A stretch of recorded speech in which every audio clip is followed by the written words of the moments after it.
Brands don't grow because they've got a good creative strategy. They grow because they intimately understand their customers and the psychology behind all of their purchasing decisions. In this video, I'm going to be dissecting the paid media strategy of Water2, one of the UK's fastest growing consumer brands, and unpacking the strategies and principles they use to not only reach a wider customer base than most brands could dream of, but to also systematically address the potential objections of each of those customers to get them over the line from a browser to a buyer. So let's dive in. Now, before we dive into these creatives, it does need to be said that one of the biggest issues I see most brands facing is that they purely try to copy and paste what is working for other brands in terms of the creatives, the different hooks and the different angles they are using. But what you don't see behind the scenes is that all of the most successful brands and businesses we've worked with put a ton of emphasis on understanding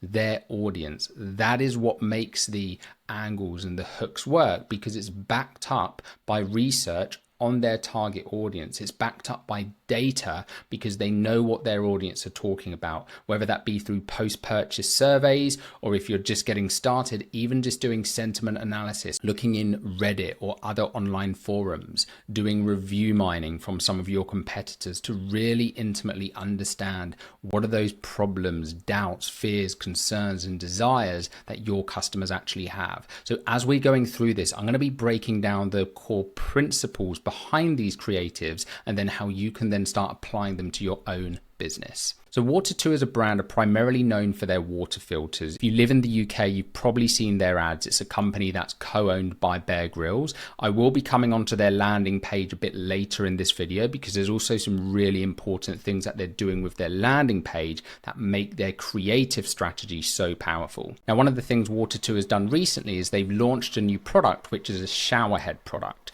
So I'm going to be starting with some of these ads because I think these do a really good job and they're really pushing this kind of educational piece behind these ads at the moment. And this is where it really starts when we're talking about like a full funnel strategy here.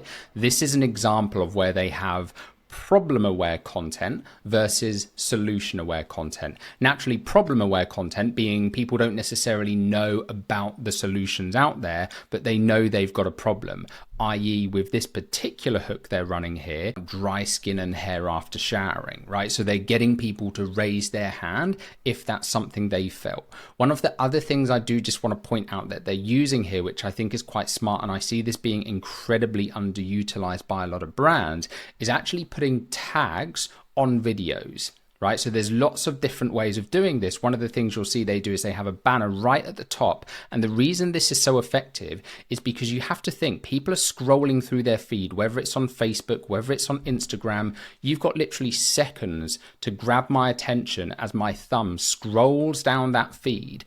So just showing a picture of somebody's face, that's probably not going to be enough to grab my attention. But if you have that big, bold statement on there with a hook that speaks into a pain, a frustration, a problem that people have, you're way more likely to get me to stop the scroll and start watching that video. Now, sometimes what you will see some brands doing is putting on these really curiosity based hooks, but sometimes that can work to their detriment because you end up getting a lot of views on a video, but it might be views from the wrong people. So you really have to think about this and find that balancing act between, yes, you want to grab people's attention, but you also want to grab the right people's attention. So this is a really good example of how you can do that, bearing in mind the feed, bearing in mind, you want to have something where it's going to stick out, grab someone's attention. Again, without this, you have to think that's just going to be a video of someone's mouth, right? Which to some people, they might be like, what the hell is this? And they might watch it.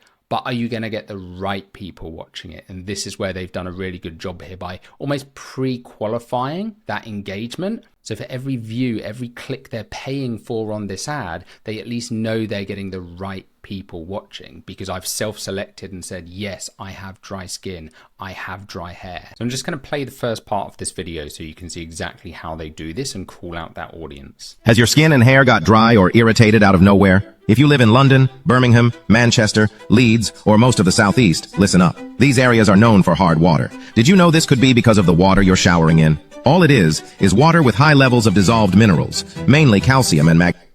So you see what they're doing here already. They've called out specific locations that they know, and they probably also geo-target some of these campaigns around those locations as well for maximum efficiency. And then what they're now doing is they're starting to educate people on this problem.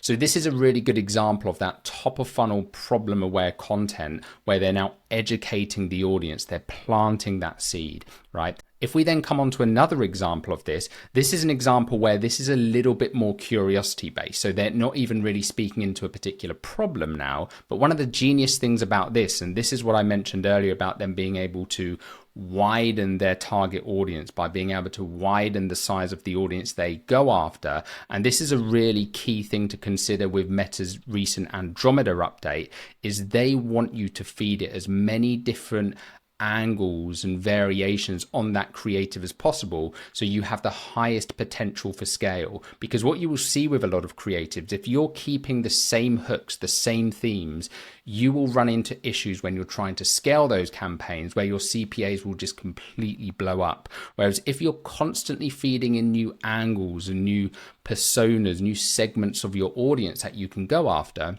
you will be able to scale those campaigns to a much higher degree. I'll just show you an example of here and what they've done that's really smart. Would you consider yourself a good boyfriend? I'd like to think so. We'll see what she says, mate. Does she have a beautiful face, skin, hair? Stunning. Well, I don't know if you know or if you've got access to her credit card bill, but does she rack up a bit of a bill on the hair and skincare? We'll do like a bi-weekly boot.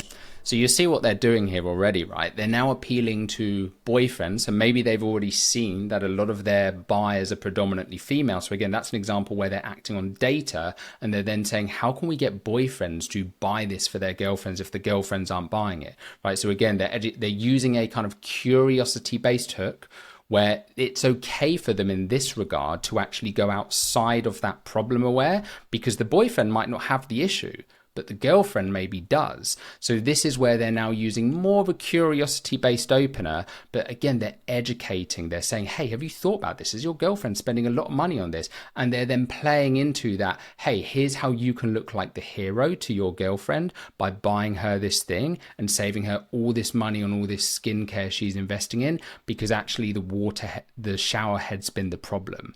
Right? So it's really thinking, you can probably see here and even start to think about this through the lens of your brand.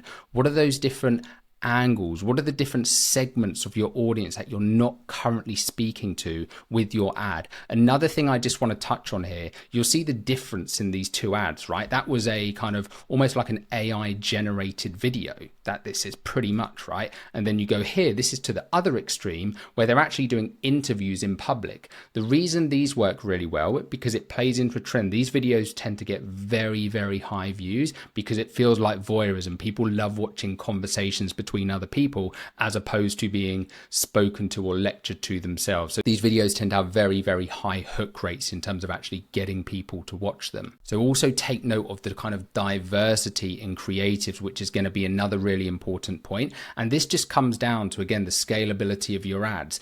Different things are going to resonate with different people. Some people might not care for these kind of videos. Other people might be more interested in the educational style videos. So they're giving themselves the ability to reach a far wider audience and way more scalability with their campaigns. Okay, so now we're going to go a bit lower in the funnel with this particular product. Right, so this is an example of a video where they're now actually addressing customer concerns, and actually what they do is they take comments on their ads or support tickets that are raised and they address them in the ads directly, because if one or two people have said it, chances are there's a lot more of your audience that are thinking it, but they're just not saying it. One of the worst things you can do as a brand is to hide when people have questions, fears, frustrations about what you're doing and not addressing them face on. So let's watch exactly how they do this. This is actually the founder of the company. So the company's co-owned by this guy and Bear Grylls as well. So I'll show you exactly what they do in this video. And then you tell people, hey, by the way, you know that shower that you just had? You know you just coated like 20 litres of tap water all over your body? And people are like, oh. When you put it like that, that makes sense. Oh, I never thought of it that way. One other thing I just want to point out here as well, because this is really important to note, you will notice with all of these videos, actually this video is just two guys sitting in a car, right? And the reason this stuff works is because it feels like real content. It doesn't feel like an ad. That is why it works. I've said this time and time again in previous videos. The best ads are the ads that don't feel like ads. Really, one of the biggest mistakes we see brands making, they come to us with creatives, they're all excited about them. Yeah, we want to test these look amazing. And they just look like ads. And we can almost guarantee, there's always exceptions, but you can always guarantee 9 times out of 10, they're just not going to work because people won't consume them. Nobody wants to consume an ad. So if it looks like an ad in their feed, they're just going to ignore it. So get into the habit when you're creating your content, think, how can we make this just look like, all the other content that's on social media? Have a curiosity behind it so people actually watch it and it grabs people's attention, but make it feel like organic content. Aaron's asking, just be honest. It looks like Bear Grylls is just using you for a cash grab. He's drank from the craziest places, so why would he care about showering in filtered water? The reason Bear cares so much is, sure, you can talk about, okay, he's been on deserts, I shower in the best possible. 2-minute video. He is going to do that, and he doesn't like artificial. You tell people, hey, by the way, you know that? Really easy for you. So this is an example where these other people might be thinking the same thing, right? They're thinking, yeah, this just seems like a bit of a cash grab. Like, are they really serious about this? Are they really putting the research into it? They're addressing those fears. Right? So you can see how all of these things piece together. It's very rarely, and this is often one of the things, and actually something I will say at this point, because this is important to note, especially with how Meta's algorithm is these days. It's really important when you're looking at your ad performance in Ads Manager, any ads manager, this applies to Google Ads, Meta Ads, LinkedIn Ads. Instead of what people would have done in the past, they would have found their campaigns with the highest cost per acquisition and just turned them off. Whereas now what you actually want to look at is, where is Meta spending the money? If it's spending money, even if it does have a slightly higher cost per acquisition than some of your other ads, it might be because that ad is actually working within the funnel somewhere. Right? And it might just not be attributable. So if Meta's spending money behind it, it means people are watching it. And you can't underestimate the halo effect or the impact that certain ads, certain creatives have in just amplifying that customer journey. A big part of marketing is naturally data. Where are we getting our best cost per acquisitions? But if you know a lot of your customers are asking a question and you've got a video out there that addresses that fear, that concern, and Meta's spending money on it, it's getting views, it's getting impressions. What a lot of brands will do, much larger brands, they'll do like lift studies, right? Brand lift, conversion lift studies to actually see from like an incrementality standpoint, is this actually having an impact on our actual revenue over time? Even if we can't directly attribute it to this ad, is this having an impact? Now with smaller brands, you might not have the budget or the ability or the tools or the tech stack to do that at this stage. So you do have to kind of find this balance between data, but then also your intuition in terms of like, this is just a fundamental important piece of content that we need to have in the marketing mix. I've seen Meta's algorithm change a lot over the past few years. And actually now you can say pretty safely that if Meta is spending money on an ad, even if the cost per acquisition seems a bit higher on that ad than some of your others, there's probably a good reason for it. So you do want to be very, very mindful about turning off certain creatives, even if they have a slightly higher cost per acquisition. Now, there are going to be exceptions to that. If it's like 10 times higher, sure, you might want to turn it off. Or if you've seen a downward trend or Meta's recently stopped spending so much on it, you can turn those off. But you do have to kind of get out of this habit with creatives of just trying to have like only your top performers running. And when you're looking at your creative strategy, it's more about that holistic picture. It's about the story you're telling, the congruency, the journey that you're taking people on, as opposed to just having one ad that's going to bring you in all of your revenue, right? Because that might be the case right now, but at scale, that's not going to last. And then this is an example of an ad that might be more bottom of funnel, or for people who already know the product at this stage, where you've kind of just got this social proof and credibility, right? So 4.5 stars, 2,700 reviews. They've got the money back guarantee. They've got these stats on there. They've got this kind of statement piece. They're then showing the product. So this is more of a kind of direct response offer-based ad where it's like, hey, buy this now, here's the credibility. This is just about getting people over the line. This isn't really the kind of thing you would use at the top of funnel. Now, one thing I will just mention on that piece when we're talking about the full funnel strategy here, this is another thing that does need to be addressed, and I will be doing a separate video on this specifically on Meta, and I'll be doing it on other platforms as well about Google, because one of the big changes that's happened over the past few years with PMAX campaigns, with Meta's algorithm changes and the latest Andromeda update, one of the big things we're seeing is that the more you try to control the ad account in terms of having those top, middle, bottom of funnel ad account structures, or by having very tightly defined audiences, the worse the campaigns perform. Campaigns perform much better now, actually, when you can just have 1 or 2 campaigns at the campaign level. So I'll actually just give you a little teaser here. And again, I'll be going into this in more deeper dive in a later upcoming video. But you might have, as an example, a top performers campaign with a couple of ad sets in it, maybe even 1 ad set, depending on how many creatives you've got. And then you'd have a creative sandbox campaign where you're testing and iterating on new hooks, new angles, new themes over time, right? But what you would do is you load these campaigns and these ad sets with the different themes, the different angles, covering each stage of the funnel. So instead of actually what we would have done in the past to separate out the campaigns to top, middle, bottom of funnel, the main difference is that we now let Meta decide when and where to show people different content. So you still create a full funnel creative strategy, but we're now putting it into single campaigns, and Meta decides when and where to show people based on where it believes they are in the funnel. This is another video here that I think is super smart. Again, I don't know what data they've seen that's prompted them to create this. It might be that they know people are actually buying cheaper or finding cheaper water filters on like Amazon or AliExpress. They might have even had people commenting saying, hey, this is like massively overpriced. I can get this for $29 on TikTok Shop or on Amazon or whatever it is. Why would I buy from you guys? So again, the founders actually created this video. It's a green screen video. So again, it looks super scrappy. It just feels like organic content, but he's addressing those points head on. Let's dive into exactly what he does here, because I think this is genius. All right, we get asked this question a lot, but let me show you what you're actually comparing it to. These are those filters that you see on TikTok Shop for like £20. Maybe even £15. And before designing the Water2 filtered shower head, I bought pretty much all of these from every different vendor on the TikTok Shop.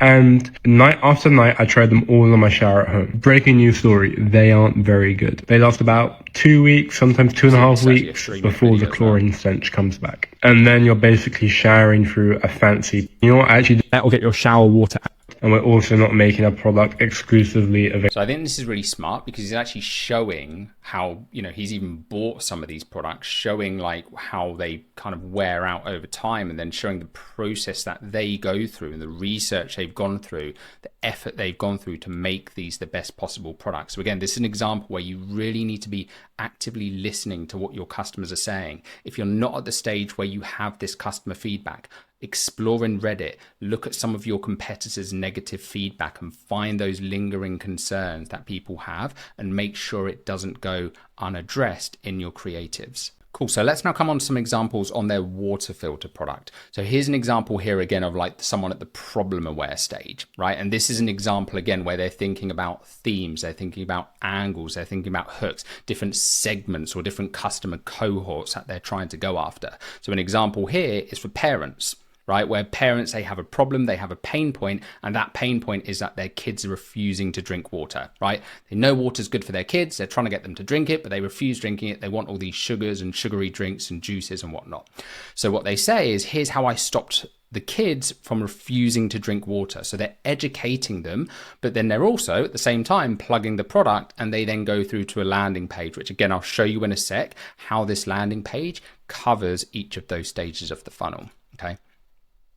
Another example here of some problem aware content. And again, this is a really good example of like pattern interrupt content where they're just using and testing with so many different angles and hooks. I'll just show you the start of this video now. Before I speak, my lawyer has told me to say the following. As the data is still emerging, we cannot absolutely state the effects of microplastics on the human body. Now that's... So you see what they've done here with this opening. We've actually got another client who's tested that hook recently, and it's been performing really well in terms of my lawyer told me not to say this. instant curiosity, right? And they've gone a layer further here by almost having this, what's that kind of hacker group called? Anonymous, right? Where they've got the masks on. So it does all feel like, oh my God, what is this?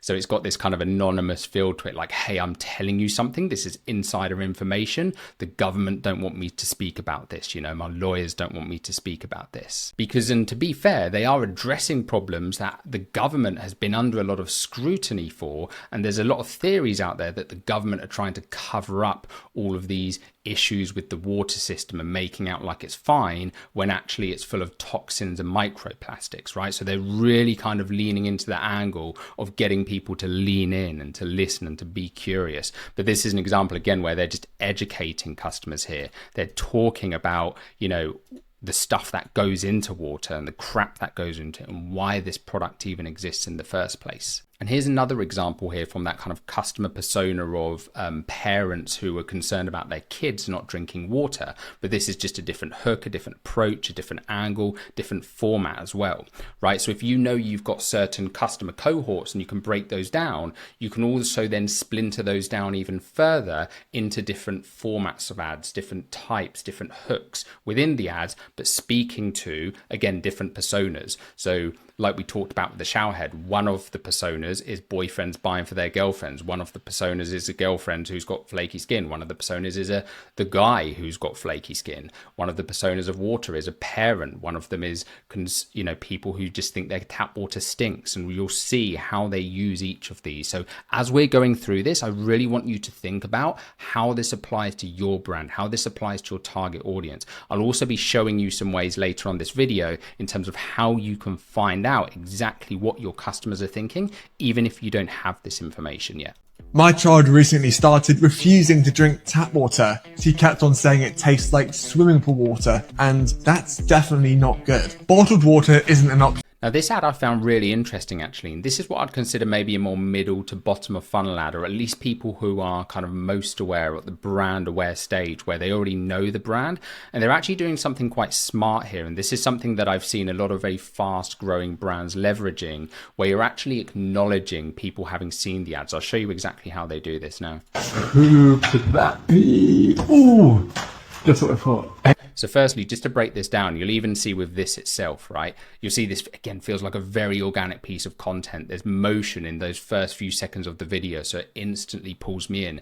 Who could that be? There's curiosity there. I just want to watch this video. There's storytelling in this. Who could that be? Ooh, that's what I thought. Hey, how you doing?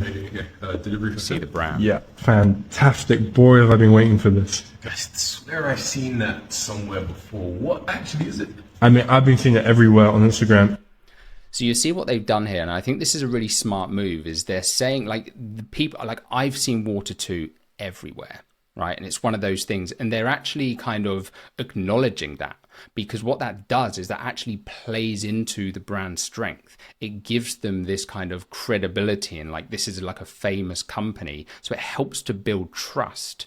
Right, so they're actually, and then there's this guy who's like educating on it now. He's like, yeah, I've been seeing them everywhere. I thought I'd give them a try, blah, blah, blah. So they're kind of playing out this whole narrative. And this is one of the things you want to think about. What is that internal narrative going on in your customer's head? Are they thinking, I've seen this everywhere?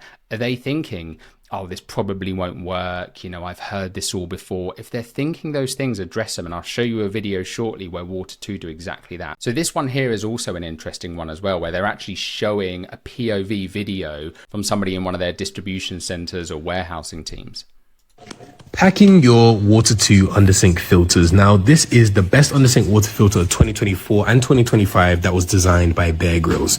First off, packing your Water2 out on here actually, which I do think is really smart as well. You'll see how they've got these kind of stickers where they're replying to someone's comment. This also just adds in a little bit of FOMO. For someone watching this, if they've seen the other ads by the brand and they're seeing, like, you know, that someone's just ordered it and all these kind of thing, and then they're showing this POV, it instantly gives me FOMO. It's like, oh, she's getting her Water2 filter and I still haven't ordered mine yet. It's creating this sense of FOMO while, again, building trust with the brand, because they're actually showing like, oh, wow, these are real humans behind this business. This guy's like packing my order for me. And it actually builds this sense of like connectedness and relatability with the brand. One of the things I will just say here, though, and something to think about, there was actually a company, I can't remember who this was. I think it was like a clothing brand where they had quite an exclusive feel behind their clothing, behind their items, and they actually tried to do a similar ad where they were showing their warehouse, and that actually had a negative impact on the brand perception, because people then just see that and think, oh, I'm just one in millions of customers who have ordered. Right? So you kind of lose that appeal and that lure of actually being unique. So you do always have to apply context to this and think about, what do you want your brand to be known for? A really good example of this, we worked for a client a few years ago who sold Porsche coloring books. And believe it or not, most of the people who bought these books were multimillionaires, high net worth individuals, Porsche collectors, right? People who were avid Porsche enthusiasts. They owned Porsches themselves, they collected them. And those kind of people, they don't want things that everyone else had. So actually, one of the things we found when doing A/B tests on the landing page is that by using, traditional FOMO and psychological principles around, hey, yeah, 20,000 people trust us and had bought this product, that actually had a negative effect, because they didn't want the things that everyone else had. What they wanted were the things that nobody else had. So actually, we had to remove all of that and lean more into the side of it being exclusive. So when you're thinking about this content, you do always have to think about how you want your brand to be perceived. Who is the audience you are going after, and why is it they are buying from you? Is it because they feel you're exclusive, because they feel you're expensive, because they feel like they can't get it from anywhere else? Or is it in this case where it's more of just a health thing and they're not really going to care so much about those things, right? Now, finally, let's have a look at one of these bottom of funnel ads. And this is the ad I mentioned earlier where they're addressing specific concerns and fears that their customers have. Now, a lot of people comment on their ads of fears and concerns around like, oh, how difficult is it going to be to fit it? So they've actually made this video that's quite a funny video that kind of speaks into people's expectations and maybe why they're not buying, and then shows them how easy it is. So I'll show you this video now. Yep, that's me. You're probably wondering how I got here. Turns out I forgot to turn off the water from the mains. Literally the first step in the instruction manual. Silly mistake, right? So I turned off the water supply and tried again. Now look how easy it actually is when you follow the instructions properly. 10 minutes later, my tap water tastes better. Now, I don't know the full story behind this ad, but what I would love, and this might actually be the case, and again, this is just a really good example of where if you get bad reviews, if you get negative comments, turn them into a gold mine. It might well be that somebody actually did post this video or a video like this. Maybe they've just recreated it. Maybe someone posted a video on TikTok saying, oh, this is so difficult to install. It leaked, it flooded my whole kitchen. And they've then got a bit of a tongue-in-cheek video here and saying, oops, silly me. I didn't read literally step 1 of the instructions. Here's how easy it actually is, right? So it's just a really good example where they're just being very, very thoughtful about all of these concerns, and then they systematically address those concerns through their creatives to get people to the stage where they think, oh, well, this all looks pretty easy. And these are just a handful out of hundreds of different creatives they're running and testing at any given time, right? So the key thing here is you really want to be thinking about testing different formats, different customer personas, different angles, different hooks in your video. Creative diversity now more than ever is absolutely key to being able to scale your campaigns profitably. However, something else that Water2 do incredibly well is that they apply what we call the mirror page principle to their ads, where the messaging in their ads is congruent with the messaging you see on the landing pages. So I'll just show you some examples here. If we have a look at like their tap one first, where they're driving people through, this is actually onto their homepage. They've got this messaging here, love your tap water finally. A couple of things they've also done. They've got this huge social proof on here. So again, really building that trust as people have taken that next step in the buyer journey. 150,000 UK drinkers. They've got a review quote here, the best under sink water filter. Right, so if I'm at now that solution aware stage where maybe I'm looking at a few of their competitors as well, maybe I'm looking at Brita filters, a few other ones, this is kind of making me think, oh, okay.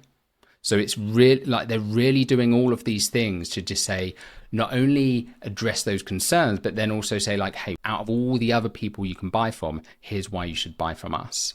as we come down, you see they're playing into this kind of educational breaking news standpoint as well. They're actually citing studies by major media publications talking about how there are chemicals and these toxic chemicals in the water, right, to really add to this credibility of what they're saying. They've then got some really kind of profound stats on here as well. Another thing they've done here, which I think is really smart, is they've actually got this map across the UK, and you can actually click on these, right? And they've then got quotes of water incidents in those areas. So I can say like, oh yeah, I live in the south of England, and I can say, oh my God, major incident declared in Surrey as thousands lose water supply. This is a really, really smart thing they've done. Think about some ways you can do this for your brand, to really think about how you can really speak into that problem that you are solving for people. One of the great things they've done here, and I really want to highlight this as we're coming down this page, you'll see all of this is about the problem. What a lot of brands do, especially at these sections here,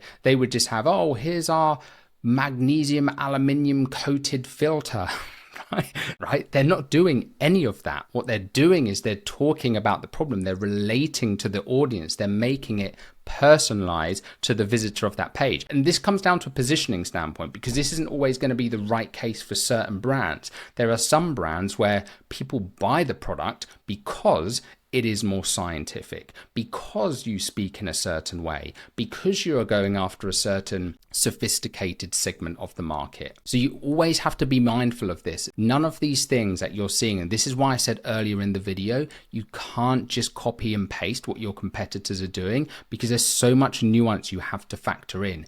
Is this the right strategy for your brand? But hopefully what you're getting a sense of from watching this video is how you can take these principles and then think through it from the lens of your customers and your brand and the way you're positioning yourself in the market. And then again, you'll see here at this part at the bottom, they've kind of like, because they probably know this is a big fear and a big friction point, one of the main friction points of people not buying, of this fear of, oh God, how am I going to install this? It looks really complicated.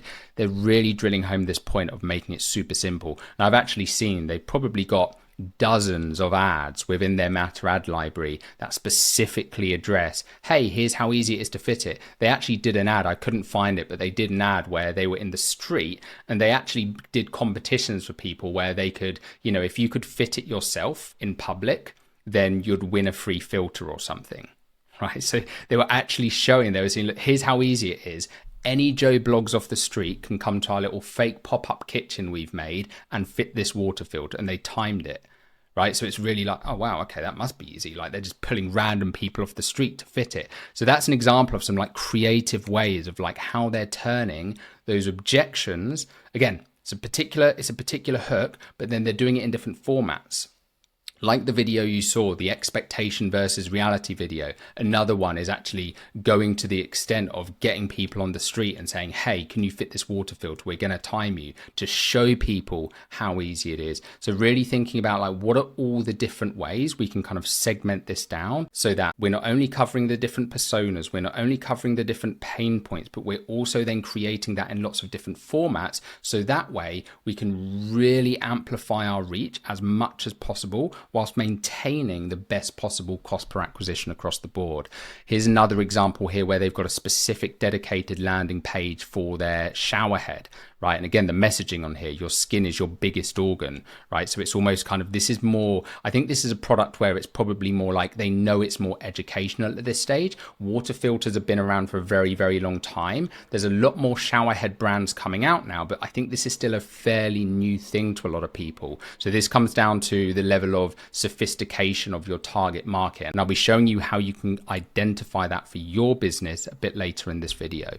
So you see what they're doing here is they've then got quotes here, right? Again, from notable publications. They're then speaking into these pain points again. You know, they're not even talking about the product at this point. And they're then showing proof, right? Here's the difference. You can actually see the buildup of like calcium or lime scale on these like shower dividers. And then again, more stats here on just like UK water. They've then got how easy it is to install.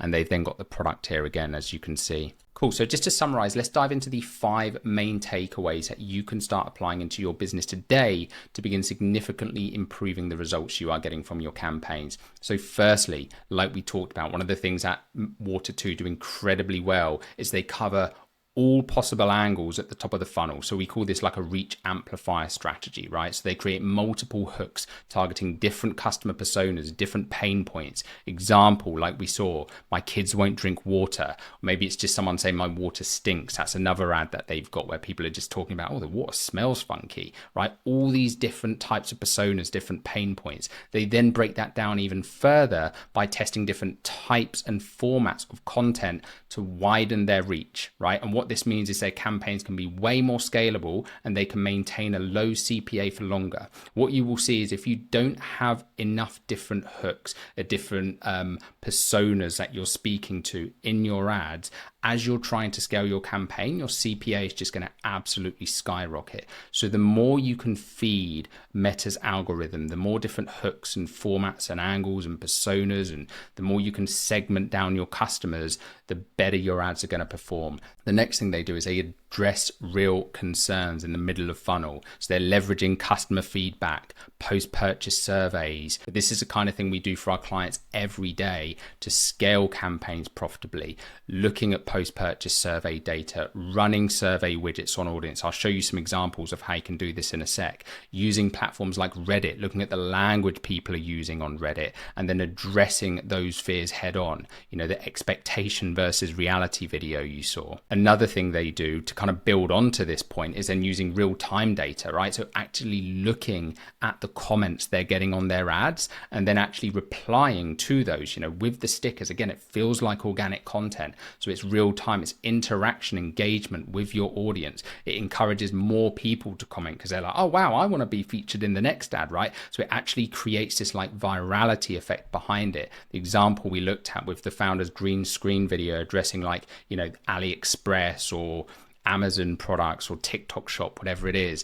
The next thing, landing page congruency, the mirror page principle. Make sure that the messaging in your ads is congruent with what people see on your landing page. If you're talking about the science in your products, make sure they hit that on the page. Whatever people have seen in the ad, whatever has got them to click, they then need to see that congruency on the page they're hitting. If there's a disconnect, that's when things are going to start to fall apart.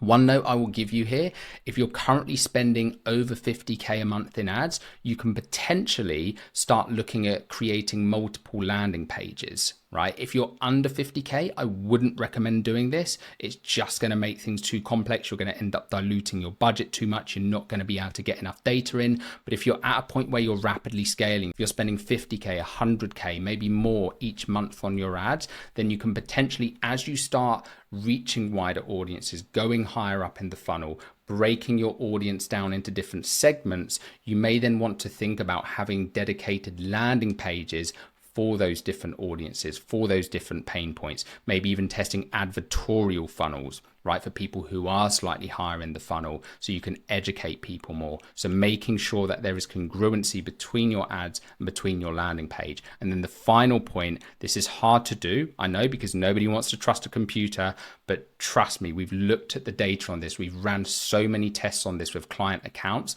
Meta's algorithm these days knows what it's doing. If you try and tighten the reins too much by splintering out all these campaigns or, you know, putting in all this detailed targeting, it's just not going to perform. You need to make sure that you are giving it free rein to go out and hunt. Now, over time, you can still test other campaigns. You can still test some audiences, lookalike audiences and things like that. But to get to a point of that initial scale, trust in Meta's algorithm, use Advantage Plus shopping campaigns, keep the audiences broad and let your creatives do the targeting. Now, finally, I just wanted to give you a couple of pointers if you are at the stage where you maybe don't have enough data from existing customers right now, you don't have much post-purchase survey data, you want to kind of be able to tap into that mindset of your audience. Reddit is an amazing platform for this. So whatever your problem is, type it into Reddit. Tap water, skin health, sleep quality, whatever it is, type it into Reddit, look at the discussions, the subreddits, the threads around different topics, see the language people are using, see the things they've tried, the fears, the frustrations that they've had, and you can then use those as fuel to drive more and more creative hooks and creative angles. Another thing you can do is actually just having audience survey widgets on your website for just visitors. doesn't even have to be post-purchase surveys. This is an example here of one we ran with a client in the finance space, right? So we're asking people like, hey, whereabouts are you at in your finance journey? What are you looking for? What's your situation? I just need a solid plan, or I want accountability. And what is it? Like, is it that you know what to do, but you can't seem to do it? Do you have no idea where to start? Do you not know enough about finance or investing? And you can change these questions over time, right? So you can then start to gauge what are those big problems, because very often when we run these survey widgets for clients, it's often not the thing that you think it is as a brand. So getting this first party data from your customers, from your audience, from your visitors is going to be invaluable to making sure that your marketing is effective. Now, as I mentioned earlier in this video, understanding the level of sophistication or the level of saturation that your target market is at and your audience is at is critical to making sure that your messaging and positioning is as effective as possible. This is a term that was coined by Eugene Schwartz in his book Breakthrough Advertising, which has been called one of the best advertising books of all time. If you haven't read it, highly recommend checking it out. And if you want to dive into this in more detail, you're going to want to check out this next video here, where I break down these different stages of market saturation and market sophistication and exactly what you need to know to start applying it to your business and your advertising today. I'll see you there.